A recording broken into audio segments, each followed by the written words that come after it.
Hello, everyone, and a warm welcome to you today. I am Audra Mitchell, Vice President, Group Learning and Development, and General Manager of the Massey Learning Institute. And I have the distinct privilege of being your moderator for today's session. So on February 1st, 2023, Massey proudly celebrated our 100th anniversary. And all across the group, we saw pictures and postings of how our companies and employees were commemorating this significant milestone. We watched the live stream and felt the excitement and pride of being a Massey employee. So today, we want to take you back to the beginning of this journey and discuss the impetus behind the vision for the celebrations, our design, our brand, and our logo. And we'll also look at a specific example within one of our companies and listen to their journey of empowerment and engagement to ensure that their celebration and all the initiatives were a huge success. And finally, we will discuss our initiatives and plans for the next 3 years entitled Forces for Good and how we intend to ensure that we impact in a meaningful way our communities and all our stakeholders who have contributed to us reaching this milestone. So, on that note, and as we prepare to get into our conversation, I'd just like to share a couple brief housekeeping notices. So we want to invite you to participate by sharing your comments in the comment box as we go along, as well as posting your questions. Now there's a guide in terms of how we want you to post your questions. So in posting your questions, please indicate the panelists to whom your question is directed, as this will aid us in moderating our Q&A session more efficiently. Please note that this session will be recorded and will be made available at a later date on both the Massey Learning Institute website as well as our YouTube channel. So, I hope you're as excited as I am. I know you've seen my background, balloons, our 100 celebrations. So without further ado, let me welcome and introduce our panelists, and I'm going to ask them to just share briefly about themselves as they introduce themselves. So we're going to start with Patria Kate Charles. Patria is the Marketing and Corporate Communications Manager at Massey Distribution Jamaica Limited. Patria, welcome. Thank you so much, Audra. Morning, Massey family. I'm not big on long introductions, so I consider myself a marketing magician. And I hope that, as I go along on my path, I spark infectious joy. I love brands. I love building brands. I love telling stories. And I've been working in marketing and entrepreneurship and journalism my entire career. Wow. Thank you, Patria. A real magician. I love the areas you call, right? And we're going to see later on how that all came to light as Patria kind of led with the team, their initiative. So thanks, Patria. So next, it's my pleasure to welcome Farah Ahmad. And Farah is our communications business partner at Massey Limited. Farah? Good morning, everyone. I'm very happy to be here. This is my first time on a panel, so it's very exciting. And I haven't been with Massey too long, just about 5 months now, but I am the communications business manager at Massey Limited. Hopefully one day I could call myself a magician like Patria. But until then, I'm learning as I go. I have worked in communications and PR for maybe about a decade now, in both Trinidad and the United States, where I lived for a little while too, and very excited to be working with the Massey team. Great, thank you, Farah. And I know you bring your own type of magic as well, right? So we have a powerful panelist team here today. So thank you, Farah. And it feels as though Farah's been with us forever, all right? So last and certainly by no means least, our lone gentleman on the panel, Mr. Marlon Darbo, and Marlon is designer and co-founder of Practice Design. Marlon, welcome. Hi, morning to everyone. I actually didn't notice I was the only gentleman until a little while ago when I was reading Audra's document. So I'm kind of really happy to be among you all. It's always a pleasure chatting with the Massey team. We've had the good pleasure, Practice had the good pleasure of working with the group across many of its units, from Massey Wellness and Benefits to MLI, and then more recently, the Massey 100 celebrations. So as I just said, I'm Marlon Dabo, designer and co-founder of Practice Design. We specialize in visual identity design. We are a design-led studio. So we are not an advertising agency. Our collaborative approach is at the core of how we work, from our clients' engagements to the teams that we assemble per project. It's really important for us to be highly collaborative and highly engaged with our clients. It allows us to gain understanding and also for their voice to speak through of the projects that we develop. And our aim is to basically develop a highly considered, appropriate, and impactful visual communication. I've had the good fortune of working in this industry for the last a little over 2 decades. Doesn't by any means suggest my age. And working on Guardian Group, Beacon Insurance, Mount Irving Bay Resort, National Energy, CYE Manufacturing, Massey Learning Institute, Massey Wellness and Benefits, Nudge Caribbean, just to name a few of the entities that Practice has had the pleasure of working with. Great, thank you, Marlon. And what Marlon didn't say was that Marlon and his team has won 10 Caribbean Advertising Federation Addy Awards, right? And so it speaks to the caliber of the work that they do. It's a privilege to have them work with us in the Massey Group. So these are our panelists, and I'm sure from what you've heard, you realize that we're in great hands as we continue our discussion this morning. So I want to welcome you all again and thank you all for joining us today. So we're going to kick off, and Farah will be kicking us off with a presentation, a brief presentation on our 100-year celebrations campaign. And as Farah does this presentation, she'll be supported by both Marlon from a branding perspective and Patria, who will share a bit about the Massey distribution journey in this campaign. So over to you, Farah. All right, so just to start off, I want to just give a brief history on how this campaign came about, our thought process behind this, and then as Audra said, I will kick over to Marlon and Patria to give some more detail. So when we started this, planning this campaign, we knew we wanted a few things. We wanted to have these sort of 3 buckets in which we would have activities as part of the campaign. The first, of course, would be the celebratory bucket, where we wanted to mark this moment in history and show that we are proud of the work that we and all of the employees have done to make it to 100 years. And I think most of us on the call would have been part of these celebratory activities in some way or another, whether it was activities in your offices, T-shirts, cupcakes, things like that. We also had the 100-year theme song that came out of this kind of celebratory moment that was launched on February 1st. We hosted one Reconnect event for our retirees in Barbados, and are soon to have another one in Trinidad, and regional celebrations across the board, which we wanted to show on social media, in the newspapers, and just celebrate with our staff and our customers and our shareholders and stakeholders to say, we are here, we've been here 100 years, it's time to celebrate.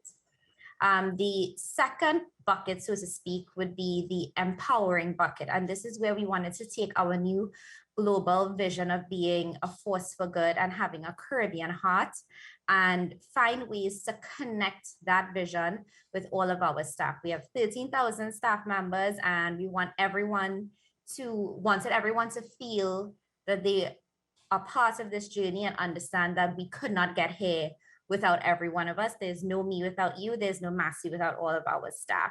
And so we wanted to be able to not just touch everyone's heart, but also to capture the moments that were happening across the region and across the world.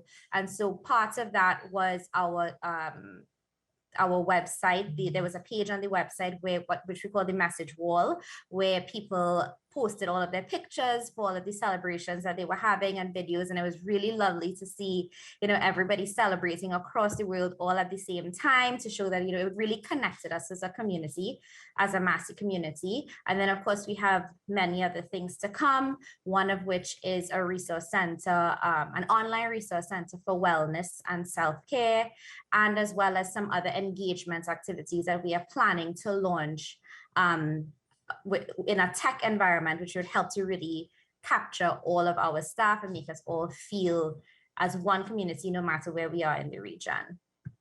And our third bucket is the impact bucket, because this is where we wanted to create not just this moment in time like we did in celebration where we said, okay, we're happy to be here, but we wanted to create a lasting and positive legacy on all of our stakeholders, mainly, of course, our employees and our local communities. And this has culminated in plans for what we are calling the Force for Good initiative and an employee ownership initiative, both of which will be touched upon a bit later in this presentation. So knowing that we wanted to do this, we said, okay, how are we going to put this together all in one space to make it concise and kind of be our North Star? And so what we came up with is our vision for our 100-year celebrations. And this is really where we said we wanted to inspire and empower collective healing and transformation in the region. We wanted to ensure that our most valuable resource, our Caribbean people, their voices were amplified, and they were able to take the vision and transform the future of the region. So this is not just, we've been here 100 years, let's celebrate. It's, we've been here 100 years, let's celebrate, but we have so much more to do. And so as we spoke about this vision, to come up with this, we had a lot of conversations on the senior level, all the way through all of our staff in various companies across all of the portfolios and territories to really understand what the celebration could mean for them.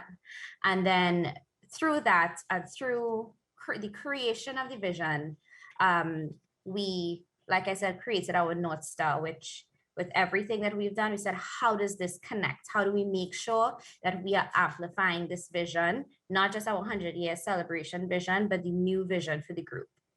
And we needed now to take this special vision and make it come to life. And to do that, of course, we enlisted Marlon and his amazing team to help us create something that spoke to the importance of the Caribbean heart and our regional community. And doing that, we had said, okay, well, we now need some marketing and communications materials that spoke to this vision. And I will now pass it over to Marlon, who will talk a bit more about how that came to life. Okay, thank you, Farah. As Farah said, I think what was really important for us was how do we brand a celebration, right? How do we translate that into something that people can look at and feel the importance of the moment.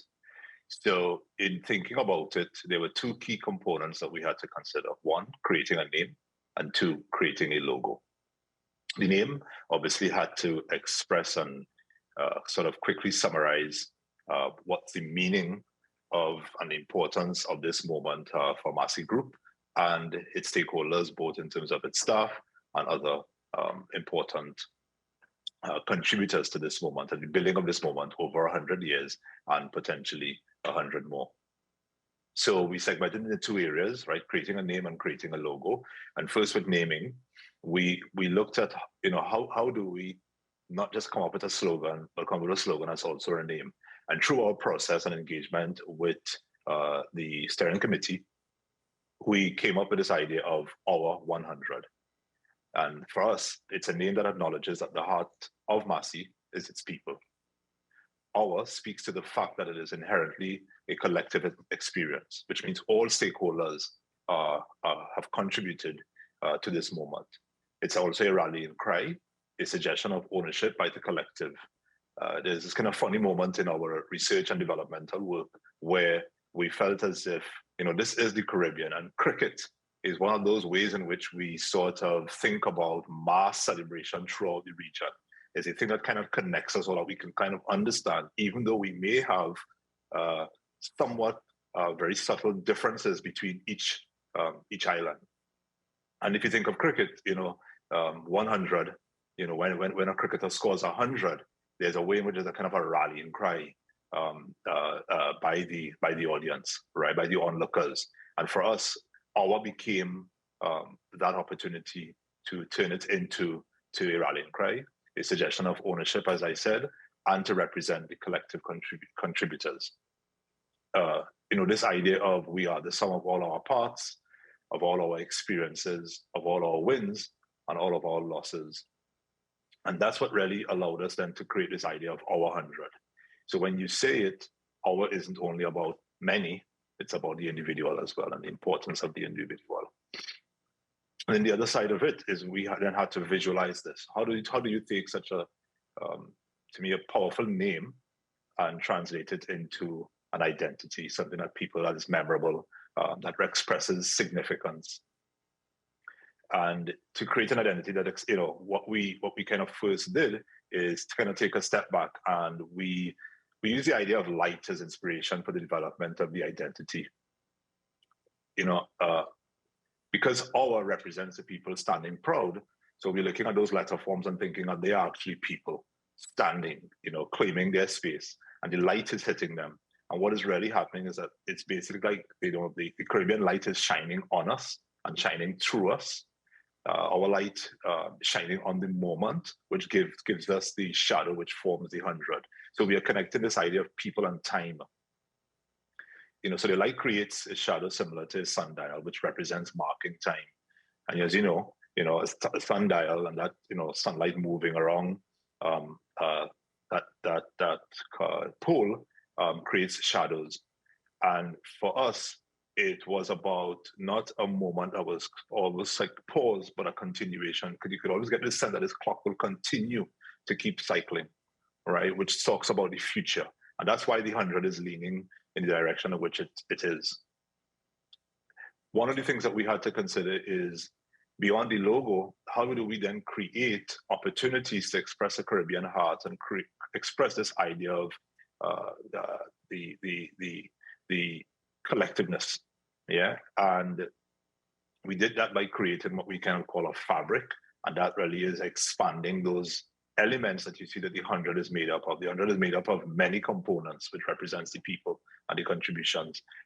And this fabric kind of became the expression of light that emits from all of us and also represents the weaving together of all. We use that element as a transition device throughout many aspects of the video that you are about to see. And what I found interesting is that from some of the materials that I've seen being produced across the region, we saw that this fabric actually did inspire people to utilize it in many different ways. So again, it's about creating opportunity. And that's one of the powerful things about thinking about the meaning of elements, both from a literal standpoint, but abstractly, and creating, I think, a moment for people to kind of participate in the moment. And that's really important in a moment like this, because we are talking about celebration. So in totality, our intention, was to ensure we express celebration and warmth and a Caribbean heart through the development of this mark. Thank you so much, Marlon, for really sharing that. We're going to show a video that will show you what Marlon was describing just now.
Great. As I thank you, Marlon, for that and explaining really how we created these physical manifestations of the vision. So we then used those that campaign and that branding to celebrate, to show how we would celebrate and empower and impact with this 100-year vision. And so I pass on now to Patria, who's going to talk a bit about the celebration aspect as well as the empower aspect. So we took the celebration part in Jamaica very seriously because we really wanted for the team to feel that moment, the energy, the excitement, to celebrate the win, to hug up each other through whatever those losses may have been. But we really wanted to take some time to really look at how far we had come, our collective histories. I mean, we were coming from different companies, different operations, and we wanted to really celebrate the moment. And we wanted to feel like a Caribbean celebration, right? Complete with jerk chicken and soup and jelly and music. And we really wanted to feel that.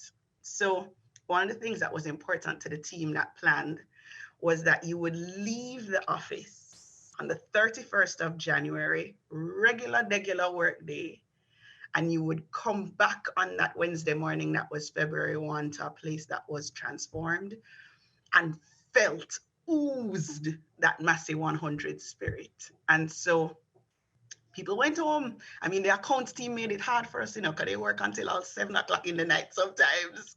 So, and nobody knew what was going to happen the next day. So when the teams finally left, it was transformation time. We had 16-foot trussings at the driveway with massive colors in the sky. So if you came in the morning, you'd be driving under a whole rainbow of massive colors in the morning. We had the R100 logo decorated all across the compound with, life-size logos that people could take pictures beside, and murals on walls by the customer service area. Everybody the night before had gotten a Massy 100 shirt. So the instruction was to come to work the next morning in your branded shirt, right? Because they knew we were gonna honor the moment, but they just didn't know how we were gonna honor the moment. We had red carpets on the hallways. So when you came, you felt like Massy royalty. You were walking on a red carpet with chandeliers above you. Like, we went over the top with this celebration.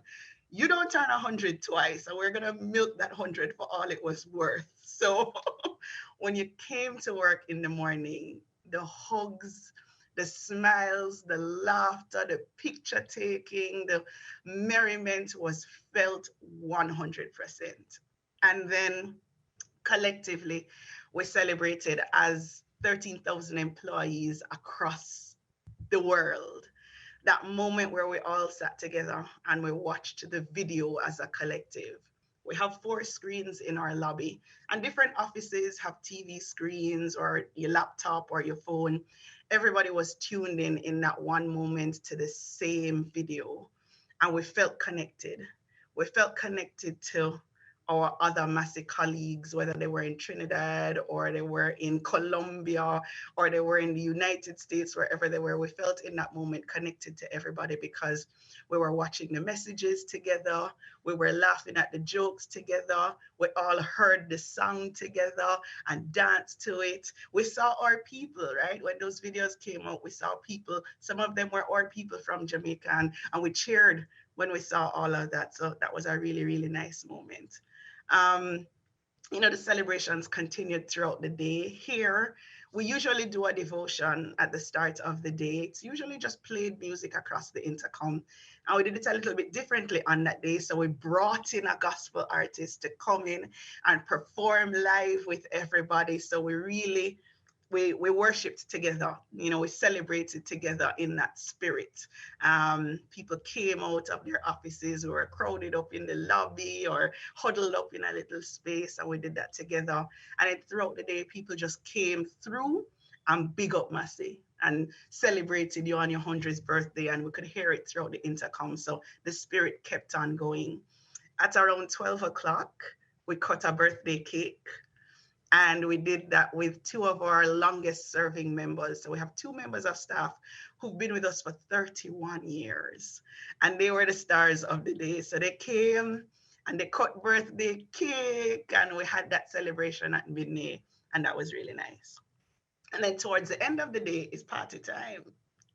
So everybody, we kind of closed work about an hour early and we all gathered outside. I tell you a funny story about that particular day. So we hired a DJ to play for the party. And he was supposed to have played for 5 hours. At the end of the 5 hours, the man has to go to work. He has another job and he has to go to work. But the party wasn't done. Everybody was still on the dance floor. We're having a good time. Drinks still flowing, soup still running, pan chicken still going. We had to hire a second DJ on the spot on the night to come and play for the rest of the party because absolutely the team was in celebratory mode. So it felt really good to just see people. We were one Caribbean heart in that moment. We were a people who took the time out to not only work hard, but to recognize what this meant, what February 1, 2023 meant in that moment. And the fact that we were a part of that moment was something that was magical. So I want to show you a video of just a little compilation of what took place on the day so you can understand the spirit. Just believe it, yeah.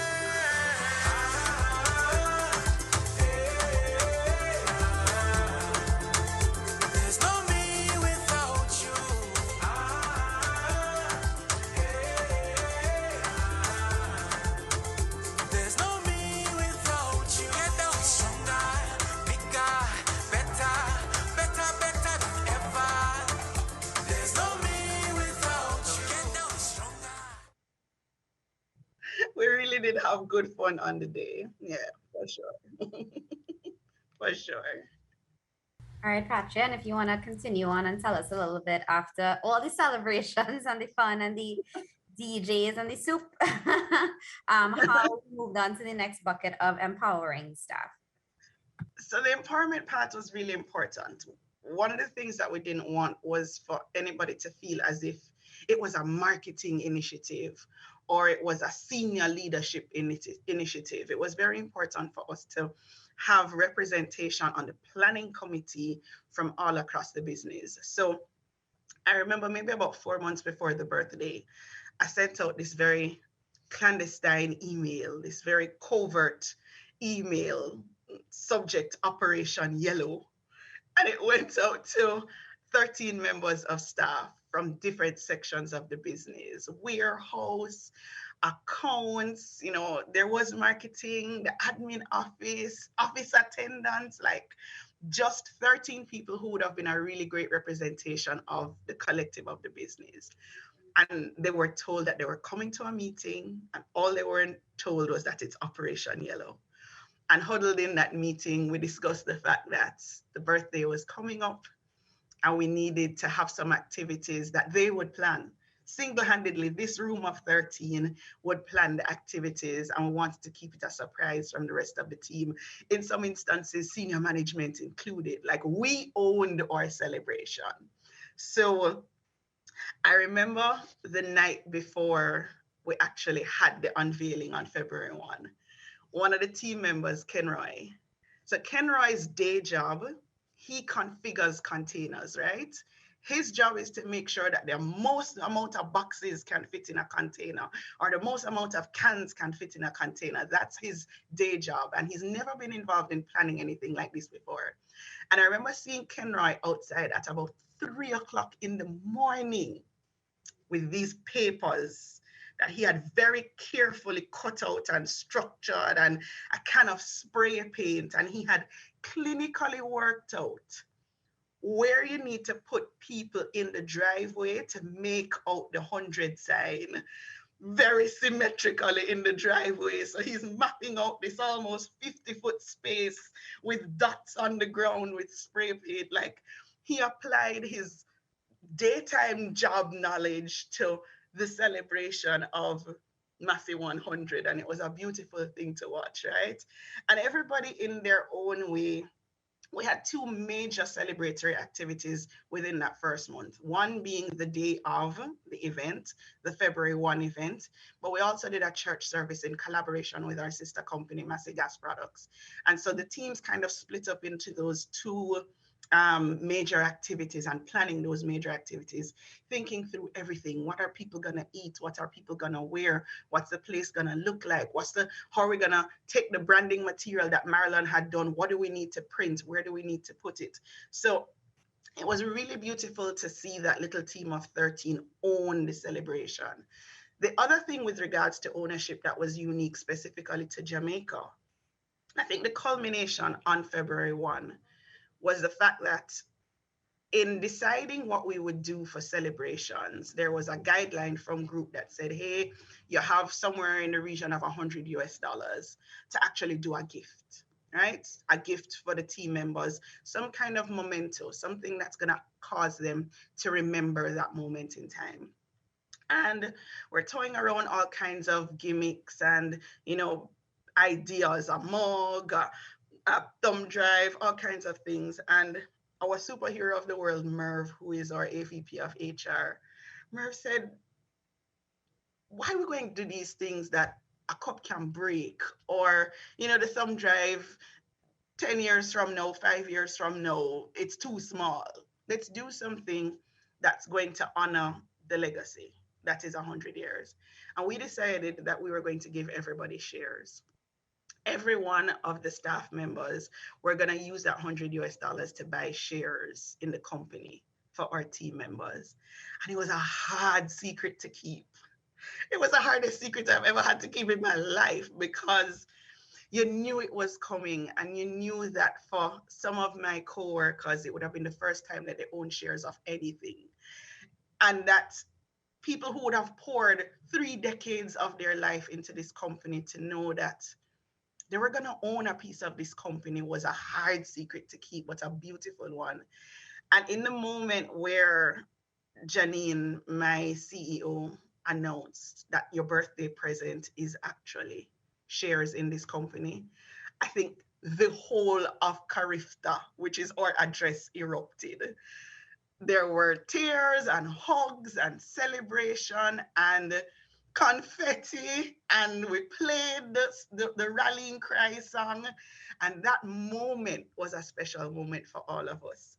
But in the spirit of ownership, there's a shift in the way that we operate as a business, because now I'm an owner. Now if you're slacking off with my money, with my company. And I think there's been this personal transformation for everybody, because we now take ownership of our success in a different kind of way, because my coworkers are my bosses. My coworkers own a piece of the company, right? And so there's a different level of accountability that we all honor and we all share in. So that was a beautiful moment. And when we talk about empowerment, I think that's the ultimate empowerment in the process. The fact that we know my coworkers are my bosses, and I love it. Great, thank you so much. I think nothing speaks to empowerment more than ownership and that agency over. Yeah, great. Thank you so much, Patria. And so now that we've spoken about celebration and empower, I'm now going to pass you on to a video message from our EVP of People and Culture, Julie Avey, to talk a bit about the impact side of our 100-year campaign.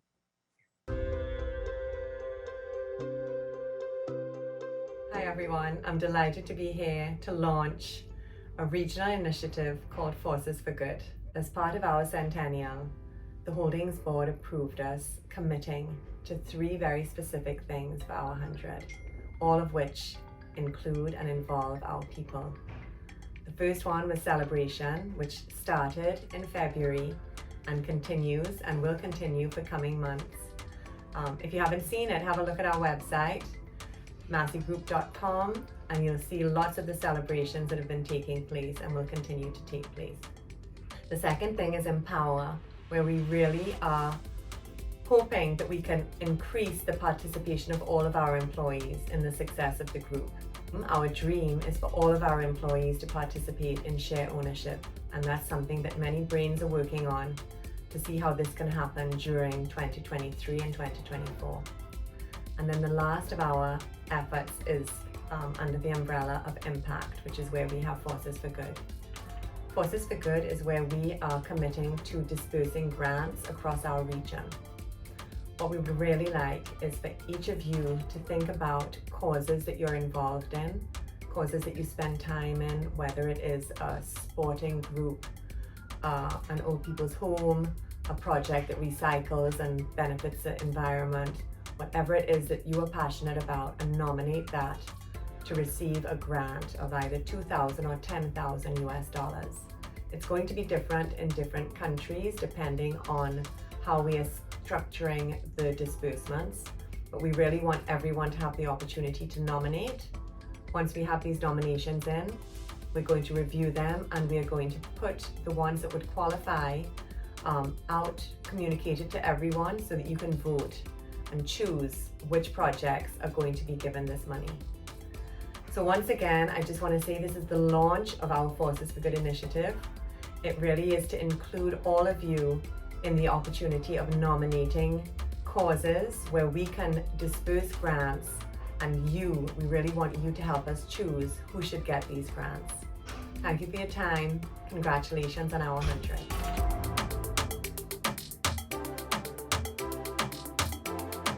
Wow. So thank you, Farah, Patria, Marlon, and Julie. And I'm sure, when you listen to everything that was shared, you really get a sense of that we didn't take this 100-year celebration lightly. You hear the amount of work that went into it. You hear the passion based on what was shared. And really us living our vision and our purpose to really be a force for good. And Patria, I have to tell you that when you shared, an anonymous person put, how do I start working in Jamaica, right? Because when you shared such a compelling story, we were sitting on here excited. I felt as if we were walking through this journey with you, So we really want to congratulate you and your team, for the awesome job, the bits of mystery, utilizing the skills of the team. And as you said, I was going to ask you how big the team was, and you said 13 persons, so a mighty team with mighty impact. And I'm just looking into the Q&A. We have a couple comments. So Julie says, love the clandestine covert operations for Operation Yellow. Right? And as you shared it, we could really experience it. The chandelier, the red carpet, everything. So you told staff some things, but you didn't tell them everything. So they were truly surprised. And I think that really added to the excitement. Let me see what else we have. Julie also said, and that 100 behind Patria is the result of Kenroy's planning. Oh, is it? Is it the result of Kenroy's planning? It is right there, that one. Right, the one on your screen, yes. Yeah, Go Kenroy. that's our people. All right, and we have Lisa Hernandez saying, not a question, but a comment to Patria. I love how you all decided to empower staff. Yes. It was a necessary part of the journey, and it was, people felt more invested. If marketing went ahead and planned it, I don't think we would have felt it would not have been as impactful.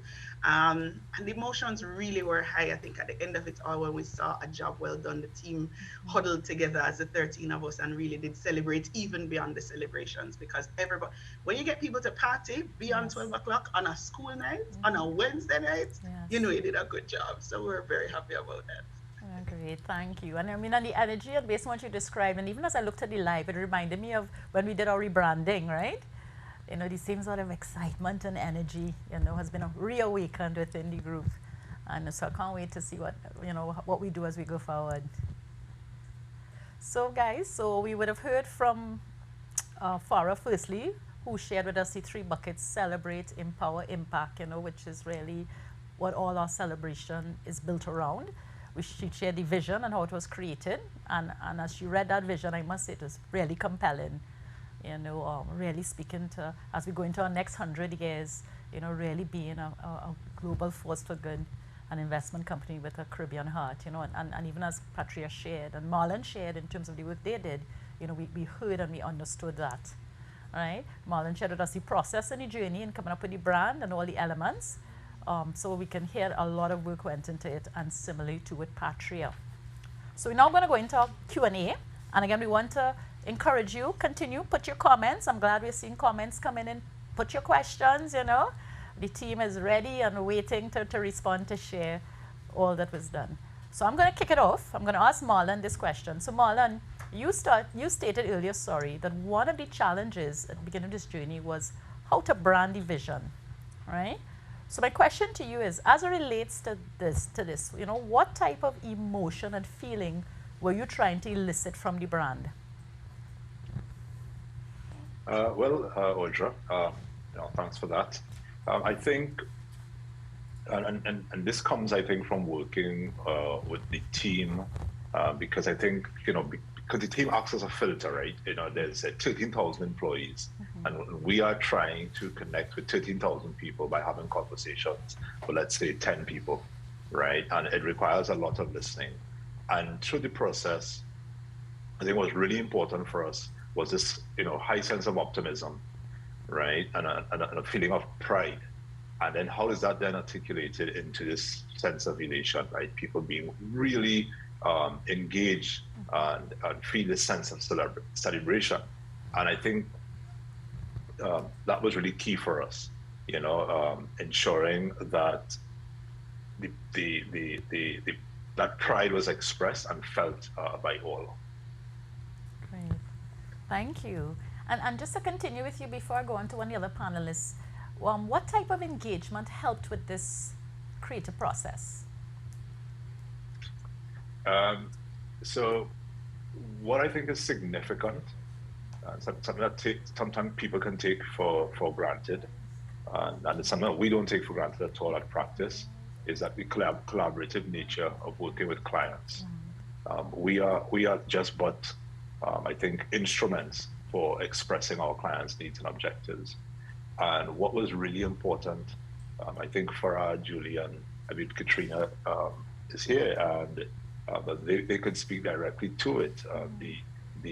The time in which and the kind of engagement was one that required everyone to contribute at a level that unified of understanding of the objectives and goals. And I must say that if it wasn't for the kind of clarity from the team, I don't think we'll be able to do our job. Yeah, we pride ourselves on getting it right the first time, but we are not afraid of getting it right the second time. And in this process, the feedback and collaborative nature of working with the team allowed us to eventually get to a place where the voice of the group was clearly expressed. So the process of one, understanding Massey's ethos, establishing a key understanding of the context of what we were going to work on, and then expressing that through a series of key messages and having a unified understanding of what the strategy was. And that process allowed us to be able to establish the eventual output. Great. Thank you for that, Marlon. And so I just want to now switch across to Farah. So Farah, how did the 100-year anniversary create a moment for journeying from your perspective? So I think what was really important for us was to mark the moment, but not show it as the end. It was about, we've made it this far and there's only better to come. So a lot of the messaging that we spoke about was our first 100 years, not let's just be excited that we've gotten to 100 and coast. It's like, we have so much more to do.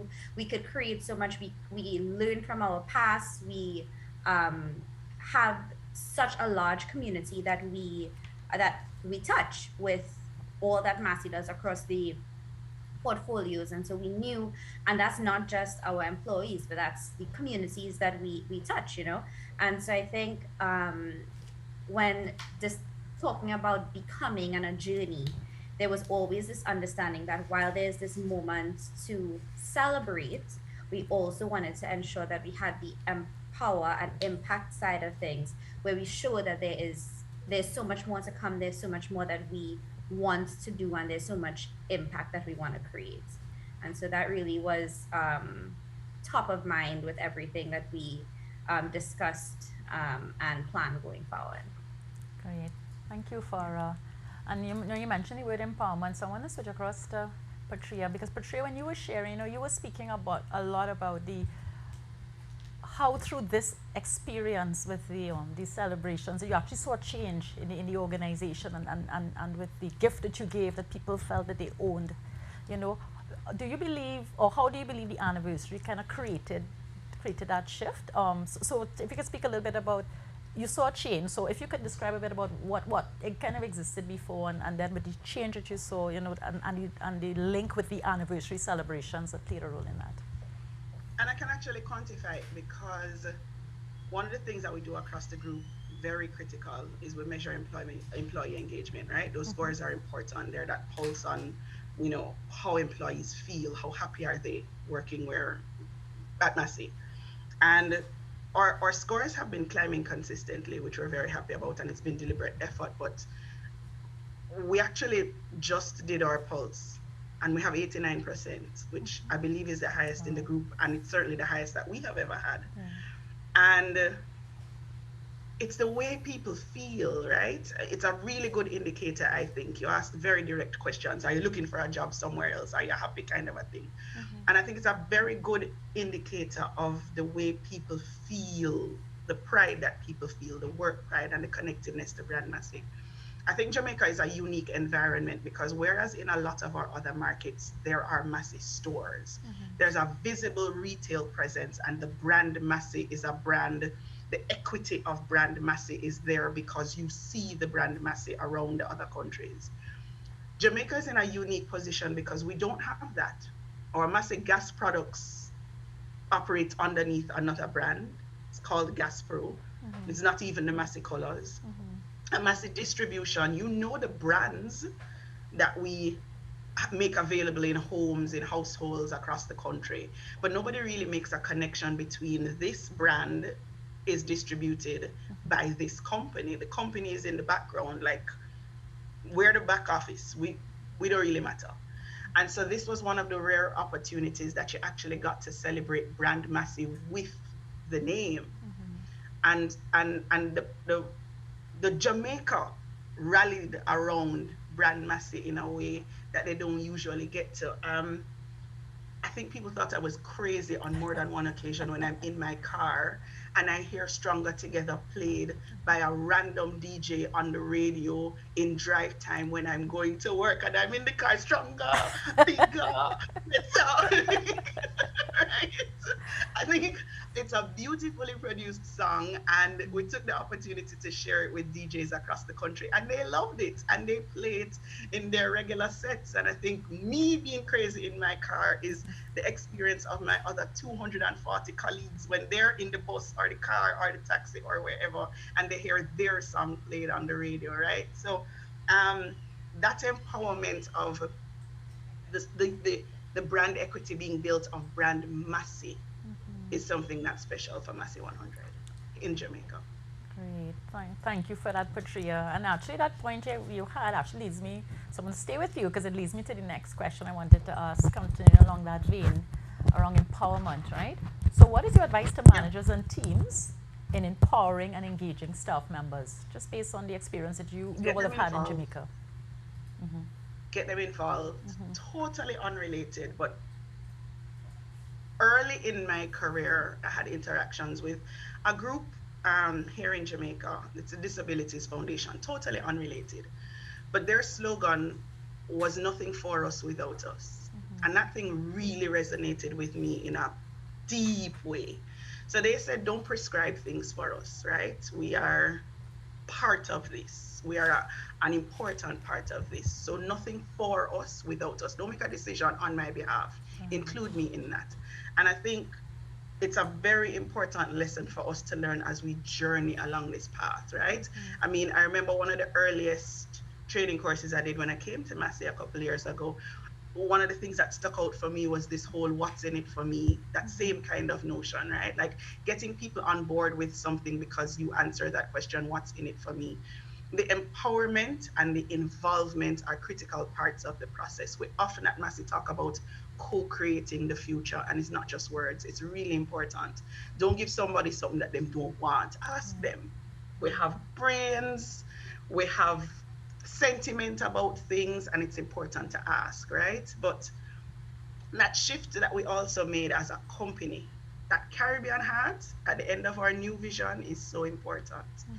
And the things that are intrinsically Caribbean, we live it, we feel it, we know it.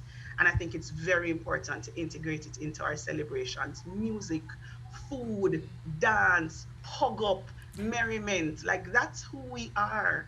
And I feel like carrying those sentiments, those Caribbean sentiments into our celebrations will, like Farah said, this is our first 100 years and we have many more hundreds to go. And as long as we carry that Caribbean sentiment with us, no matter where we go in the world and however we celebrate, I think it's going to be important. And the last point that I'll add is Gervais has been very deliberate in his conversations around not just recognizing the wins, but the losses as well.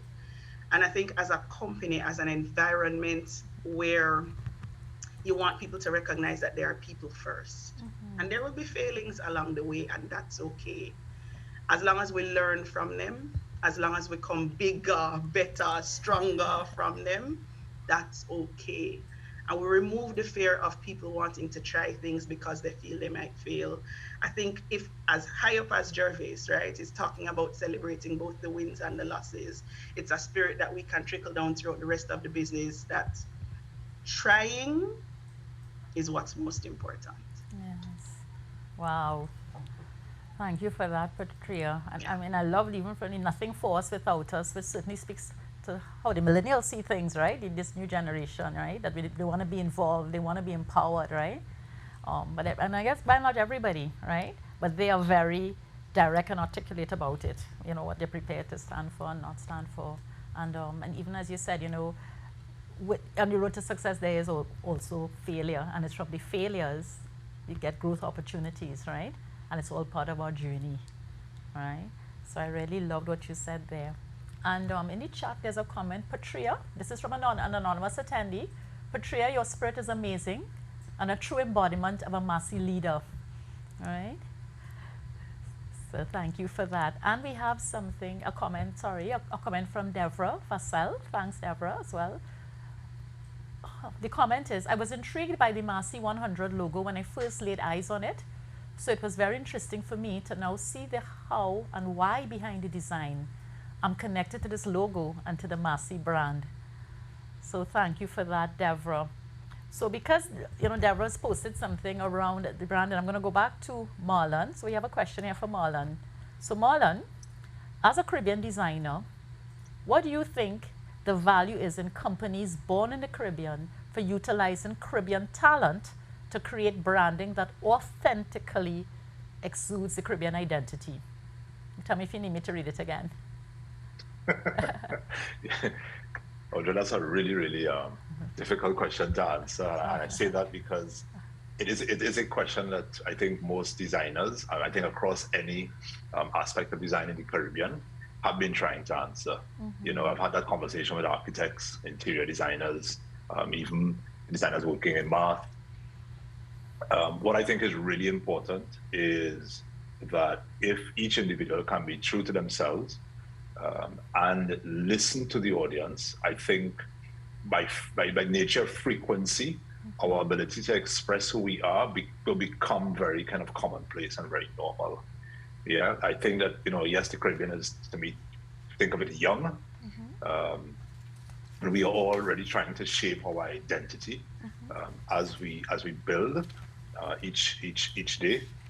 So I do see us as an importance of relying on Caribbean talent for the building of Caribbean brands.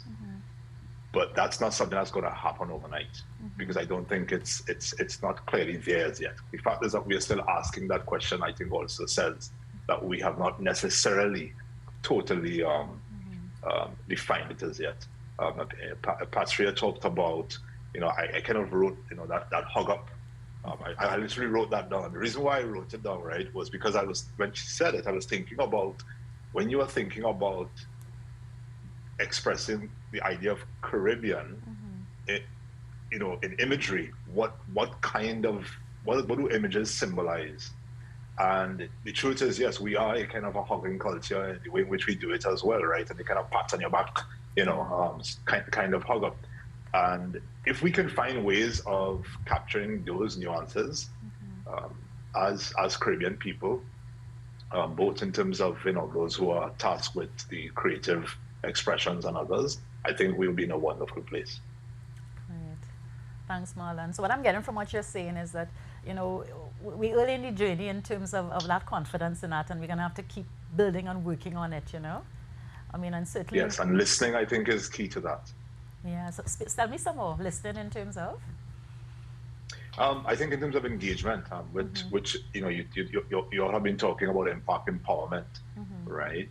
It's no longer about prescribing or ascribing a particular kind of notion of who we are, but in fact listening and trying to express those ideas to the audience. It's almost like a feedback loop, right? It's like, you tell me who you are, which is something that we as designers are always interested in.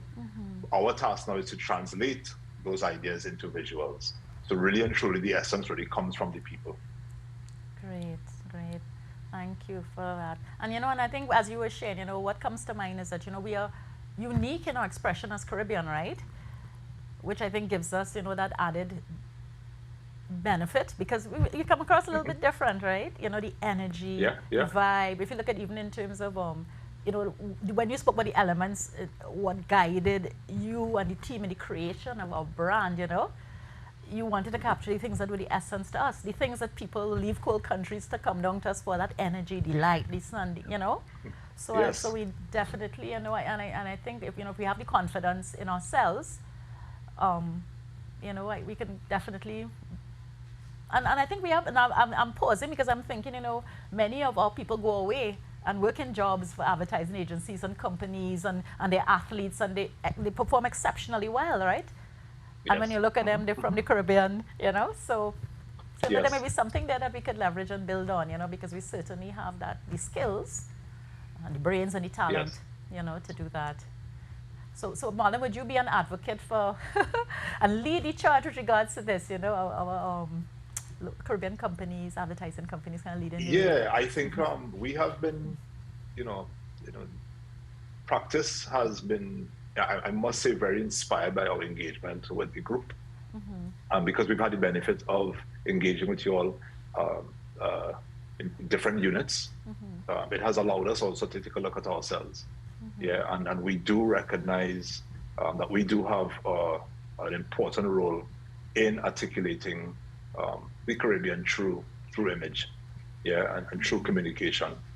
And I think, the Hour 100 was just another opportunity to do that. That would not be possible without Massy. Yeah, great. Thank you for that, Marlon. So again, I'm going back to the Q&A, and I see Julie has posted a question for me. So the question is, in this disruptive world, how are you feeling about Massy and our future as we start our second century? She also added, you seem to be calm and without stress. What is your secret? So in regards to the first part, I feel really, really proud when, when we came to this juncture of this 100-year milestone, and I know the only way we could have done it is through our people. I have the privilege through MLI and through the work that I do to interact with persons from across the group. And one thing that is consistent, and just as you see it in everybody that's sharing, is a passion for the work that we do for Massy. A commitment or purpose to be that force for good, create value, transform life. So I believe that with who we are and what we bring, and I also have to add that, we have some of the best HR professionals in this group, so we work hard on recruiting really, really good talent, so the talent, the passion, the heart is certainly what's going to be needed to take us to the next 100 years. And the group as a whole also, we invest a lot in training and in development and these, to support our people. We have wellness and benefits. So I think because we are very intentional with regards to the mechanisms that we use to support and to grow our organization, I think we're in good stead, and as I said, for me, it's the people, You know, the people is what have brought us to this point and what will take us to the point. And they're excited and they're engaged, and they're committed to Massey's journey. So for me, I think, and as Patria said, you know, not every day will be a good day. We'll have our ups and downs, we'll have successes, but despite that, we still commit and we still push on, you know, and that's what Massey does. Massey's great, even when we're weary, right? You know, that's why I guess we talk a lot about wellness and benefits. Even when we're weary, people still regroup and push forward because we are committed to Massey. So that's the privilege I have, and all of us have, in terms of working with amazing people in Massey. And so just the other part where she said, you know, I look calm and not stressed. Well, sometimes I have to be, at times I really have to retreat, because yes, the work that we do can be tiring, you know, with all the passion. And then for those of us who, you know, we're all passionate about what we do, we tend to push ourselves harder and sometimes don't know how to say no and to stop. So what helps me is I pray a lot. You know, I take that time to retreat and to recenter and to keep tuning into self. Don't always get it right, but that's what I work on. And that there are times I'm not calm, you know. And when I feel that surfacing, that self-awareness, I know what I need to do. And I think the final part of that is really good support of people around who also will check in and say, you're not looking yourself, what's going on? You know, this Massey community. So that would be my answer for that. All right, so Julie said comments. So sorry, she has to drop off. We'll be looking at the recording. Thank you for another special Level Up webinar. And she wants to invite us all, Julie, our AVP of People and Culture, please think about causes that might be deserving of financial support and look out for the forces for good in the coming weeks. Thanks for that, Julie. Vanessa is saying, Patria, you nailed it. Very powerful presentation. Stronger, better, yes. Vanessa, you're making me feel to sing this song, you know, but I'm not going to put that on you. We'll hear it a little bit later. Earl would sing, Audra, we rally around each other. Yes, indeed, Earl. Thank you, thank you. Earl is one of those that have strong support, and I know he supports many persons. And an anonymous attendee says, I love that Jamaica had a group prayer. Worshipping as a team is quite impactful. And definitely agree with that. So thank you. All right, so gonna go again. We have some other questions that I'm getting, and so going back to Patria again. Patria, how do you define the Caribbean heart? Is a question that I received for you. Ooh, that's a good one. As a communicator, actually, it's perhaps more a feeling for me than something that I can put into words. Warmth is a strong one for me, right? So the warmth physically, but there is a welcoming feeling that you get when you're in the presence of Caribbean people and Caribbeanness, right? A warm welcome. There is joy in spite of.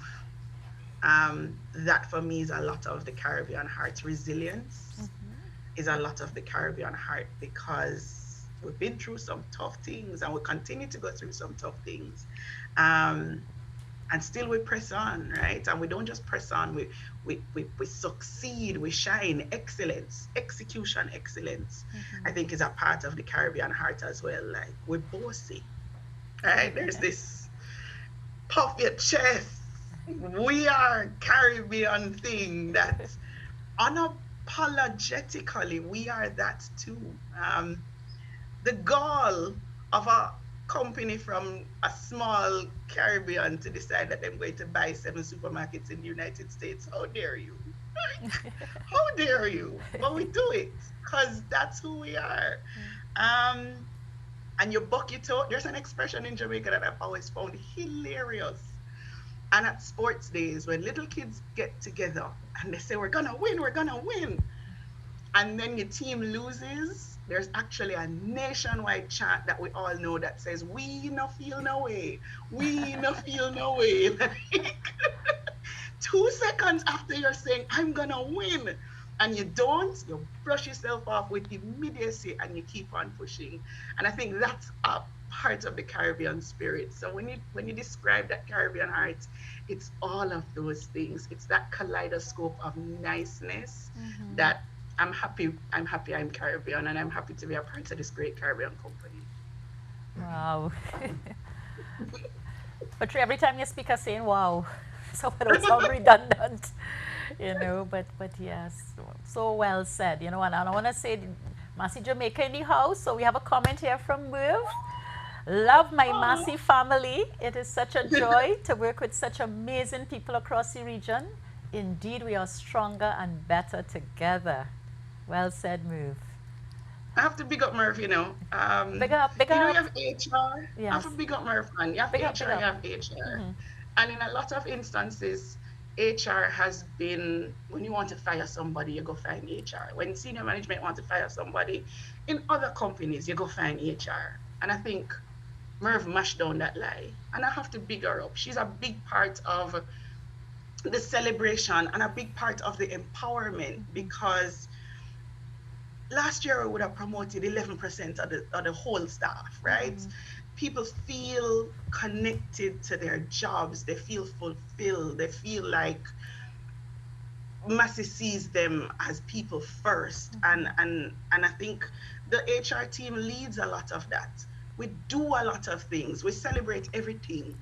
We celebrate every moment that we possibly can in big and small ways. So the celebration isn't just Massey 100, it's the culture of the company, right? Yes. And I have to big up Merv for leading all of that. So big ups, Merv. Big up Merv, Merv. Yes, Merv is a star and a powerhouse. She is. And I thank you for that.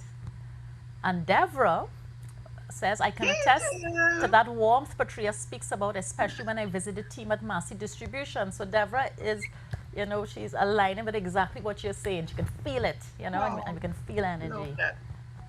Deborah's another superhero at Massey Gas Products, our sister company. She would have led the charge on that side for the Right. Massey 100 celebration. So Great. awesome, awesome, awesome. Great, great. No, thank you. So maybe some later time we can have Deborah come and share with us as well, Yes. All right. So I'm feeling the love. I'm feeling that's Caribbean hard boy. I'm feeling it. I'm feeling it. All the positive messages coming in and support.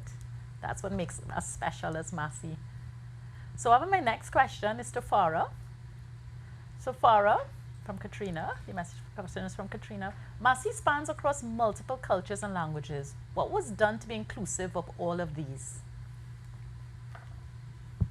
So I think one of the hardest parts of corporate communications in a company that has a scope like Massey is exactly that, right? Is being able to try to get the voice of everyone, because that's what you want. You want to the best of your ability, touch each of the 13,000 people that we serve.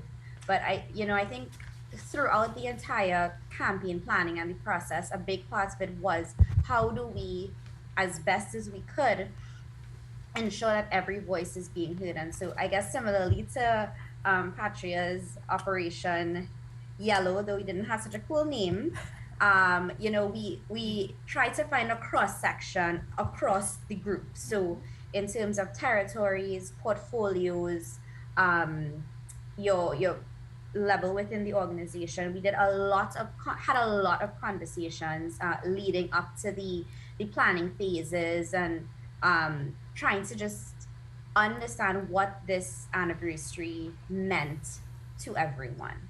And we tried to pull as much of those sentiments as we could during the planning process, and that went into creating the vision and our essence for what we wanted this celebration to be. So it was a lot of research and just trying as best as we could to understand where everybody was coming from, because Massey is not a training company.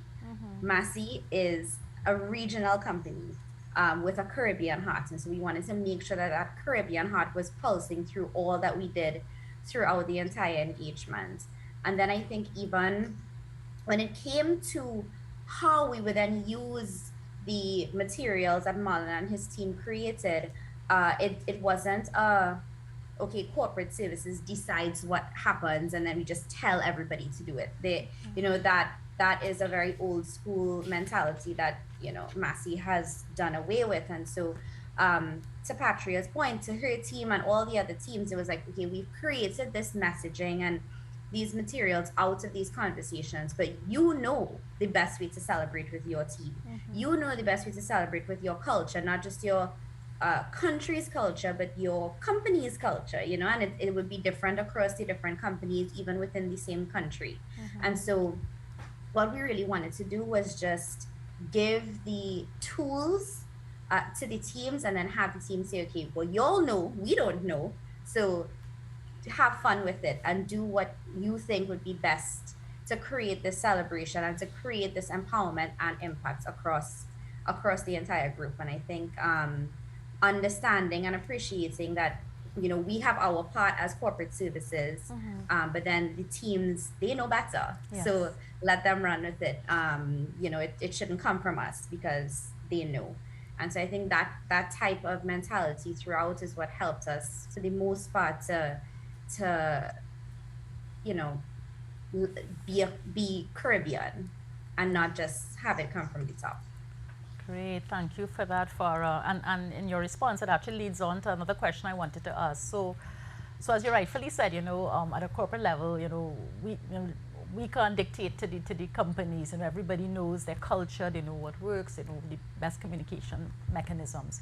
But from where you sit, from corporate communications, what support or help do you need from our companies in ensuring that any communication that's being drafted or created at the corporate office level, especially around these 100-year celebrations, that it reaches all levels of the organization? What sort of help or what's your ask of our companies? Because many of them are listening on now as through this webinar. Well, I love that you asked that. You're gonna let me plug all the help that I need, so that's great. I think a big part of it, again, is that communication happens differently across portfolios. There are some teams that it's just easy to hit send on an email and everybody receives it, but that is a very small portion of Massey Group employees. People have different shifts, people are working at different times, people not sitting at a computer all day. And so what I am trying to do, again, as a new member of staff and kind of learning and going, is understanding that there has to be a trickle down of sharing, and a trickle up as well. So we need to, I think the ask would really be that, when communication does come from the corporate office, that, and when it's shared to HR and it's shared to, other managers, that whatever is the best way to communicate that, if you could please do that. So whether it's a WhatsApp chat, whether it's a huddle that you have in the morning, whether it's a on-site meeting, and on our end, what I have been trying to do is ensure that when communication is shared, it's not just shared in one way. So it's not just an email. We will have printable materials that can be printed and put up on notice boards. We would have videos that could be easily shared on WhatsApp groups and text messages, so that as much as possible we could use every channel of communication. And then I think in the other direction, if there's anything that any member of staff across the group wants us to know, something that they think that could improve communication and they think could help us with the sharing and engagement, that wherever it goes, it's just shared with us, and making sure that there's this push and pull two-way communication, so that as we move into the next century, we could make it as easy as possible for messages to be shared. And that engagement adds to empowerment of all of the staff. And so that's where we really want to get to. Great, thank you for that. Share. That's my ask. That's yours, right? Yeah. Thank you for that, Farah. So we wanted to just have two more questions. So this one I'm going to direct to Patria. And Patria, before I ask the question, I'm going back to a question that was posted. Can I work remotely from Patria's office? So lots of requests, you, Merv, and the team, You have requests for persons to join, to work from by y'all, That's secret sauce. Come on down. Come on down. I myself, almost going to jump off the webinar and fly across one time, right? Yeah, Audra, that question was from me.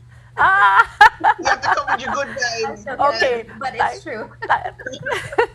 Farah, I'm sure lots of persons in hearing what's been shared, all want to come across. So I hope you have additional space there, Patria. So, Patrick, Murphy, have you work cut out for you? so question to you, Patrick. How can Caribbean companies leverage celebration within their corporate communities? Right? Because, we're talking about celebration, Wow. it's our anniversary. How do we leverage this? And what's the importance of doing it? You know, we're not the only company in Jamaica that celebrated 100 years, but I think we made the most noise this year. Right? And I say that without apology. We work so hard, not just in our corporate environments, but in our lives. We push. And I think you get into this mill of checking the box of hitting the milestone, and you're already on to the next milestone. And you really don't take the time to sit and really soak up that moment and celebrate it. And I think it's a missed opportunity, not just in your own personal life, but it's a missed opportunity as a company to really celebrate that win. Budget for it. And that doesn't mean it has to be an exorbitant amount of money, right? But even a little tips of money, tucking out aside something to say, let's celebrate that win. Let's celebrate that win. I think it has to be etched in the DNA to really set aside some funds and some time to pause and celebrate a win. And to also acknowledge the wins within each other, right? So even beyond the big company win, if we really take it down to a smaller level, when our colleagues win, when you see good around you, when you see wins around you, to really build in the DNA that culture of acknowledging it, verbally recognizing it, saying the big ups, and making people feel seen and heard for those wins. So that the win isn't so lonely, right? So that the win isn't a quiet thing that you celebrate on your own in a corner, but that you actually feel the big up, right? I think that's really important for us to do as a company. And then I think the way in which we celebrate is also that other thing. We are not an American company or a European company, we're a Caribbean company. And that Caribbean heart and the way that we celebrate, like embrace it. Embrace the Caribbeanness of how we celebrate the win. I think it will go a far way. Wow, great. Thank you, Patria. Everything's so well articulated. Like how Marlon took a note just now when you talk about the hug ups. I wrote down build the big ups into our DNA, right? So it's a part of how we are and how we operate. I really, really love that. And everything else that you shared. Because we do know how to celebrate in this Caribbean region, right? We do know. So let's really make it part of who we are and how we operate. All right, so my final question is directed to Marlon. So Marlon, how do you think celebration plays a role in the Caribbean culture that can be leveraged by corporate celebration? And this is from your lens, from a branding and advertising point of view. Can you repeat, Audra? Sure. How do you think celebration plays a role in Caribbean culture? How do you think celebration plays a role in the Caribbean culture that can be leveraged by corporate celebration? I mean, I think Mass 100 is a good example, and a lot of what Patria said. I think I'd like to echo that, right? Implementing those mechanisms that really allow people to feel who they are, and to recognize even those moments can be small ones, but also big ones, and many small ones probably could have the value as a big one. Right, and so I think that's important. In terms of from a communication standpoint, I think that's a really tough one for I must say for me to answer. But I do think it's on our side. It's about attempting to kind of facilitate it and to create those opportunities. One of the things that I find very interesting about particularly in a corporate sense, because you're talking about 13,000 employees across many islands across the region, and for our spoke to it, which is creating opportunities for people to have control of how they celebrate. So while it's an overall celebration, we do know that there are going to be pockets of varying ways of which that's going to be done. One of the things that we were, and I must say, very kind of worried about was how does the work we do translate into actual outputs in spaces and at moments that we have no control over. Because there is a component where, as designers, we do like to control from start to finish, right? Because we are interested in really shaping visual culture. And it does take some humility to recognize that, you can put the power or put those tools or empower people through the tools that you develop in order for them to take control of how it's done. I saw two deliverables that made me laugh, right? And it's really interesting. One unit made T-shirts, and to me, it looked like a cricket team, right? And I did not imagine the pattern that we created would be translated into that, right? Like I literally didn't think about it in that way. But the fact that through the tools that we developed, and I kind of call them tools, they were then visualized in a surprising manner. And I also saw someone did what looked like a flag on the sleeve, right? Which I find is really kind of interesting, right? Taking the graphic element / brand property, as we call it, and making something out of it that probably reads in a way that they think creates significance. So from that standpoint, design has to kind of think about creating opportunities versus being, prescribing or instructing. Right. And I think that to me is really important. Oh, great. Thank you for that, Marlon. So, ladies and gentlemen, just in closing, we want to share that we know that celebration is a key component of our culture. And we've examined how our 100-year milestone gave us an opportunity to empower, to celebrate, and create meaningful impact, not only in this year of our celebration, but our intentions for the next 3 years and beyond. We really hope that this discussion has been informative and has further assisted you as you continue to roll out your initiatives within your respective businesses. I would like to take this opportunity to thank our panelists for taking the time to be here with us today and sharing their insights and experiences. I know we've all learned, and even sharing your passion, as you spoke, it really was inspiring. Thanks as always to our technical team, Smart Vibrations. I want to thank Katrina Lagaza, who's here with me and supporting us, the rest of the MLI team, who are always here with us, and to you, our attendees, who continue to participate and engage in our webinars. Your attendance and participation is always appreciated. And we look forward to seeing you at our other upcoming programs. Just to let you know, please note, if you have not signed up as yet for our program called Stepping into Leadership that takes place on the 24th and 25th of April, next week, Monday and Tuesday, reach out to the MLI team and sign up, as well as our 3-day signature program, Listen Like a Leader, takes place in the month of May on the 10th to the 12th. So we're looking forward to having you attend. Please visit our website at masseylearninginstitute.com to find out about any more of our other programs or offerings as we continue our journey of 100 years. Because we tell you, we always want you to level up your life and your business, right? In this day and time of disruption, we always need to keep leveling up. So ladies and gentlemen, as we close, we can't close, we had hints of this song, our 100-year celebration theme song, so we can't close without playing the song and doing it how we do in the Caribbean, dancing. So feel free if you want to stand up where you are to dance, if you want to move in your chair, any way that you are moved to do it.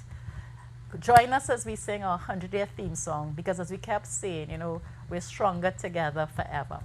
Thank you, everybody. And we're going to play this song, and that will set us off to the end of the webinar. So stay on till you can hear the end of the song if you can.